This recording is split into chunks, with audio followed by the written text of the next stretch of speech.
રમેશભાઈ ભગત, સુરેન્દ્રનગર જિલ્લા કોંગ્રેસ ઉપપ્રમુખ. અત્યારે આપણે વોર્ડ નંબર 1ની અંદર ઊભા કરી અને વોર્ડ નંબર 1ની અંદર આ આપણી નગરપાલિકાને એક સ્વચ્છતાનો અભિયાનનો એવોર્ડ મળ્યો છે. આ આપણું સ્વચ્છતાનું ઠેકાણું છે. આવી જ રીતે આખા ગામની અંદર રોડ રસ્તા ઉપર પાણી ભૂગર્ભના આવીને ઊભા રહેશે.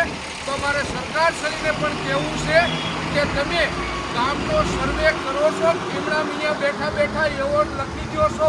મારું કહેવાનું એ છે કે મારા ગામમાં ગુજરાતમાં બોગસ કોઈ નગરપાલિકા હોય તો અમારી થાનગઢની નગરપાલિકા છે.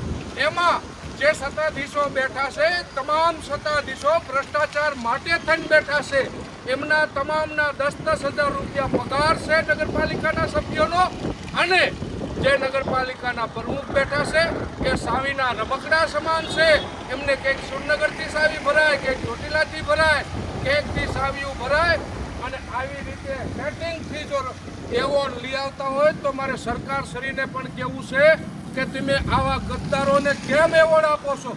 અમારા ગામની હાસી તમારી ટીમ મોકલો અને શેરીએ અને ગલીએ એને ચેક કરો અને કેવી પરિસ્થિતિ છે એ જોઈ અને અમારા ગામને બોગસ નગરપાલિકાનું સર્ટિફિકેટ સરકારશ્રી આપે એવી હું સરકારશ્રીને માંગણી કરું છું.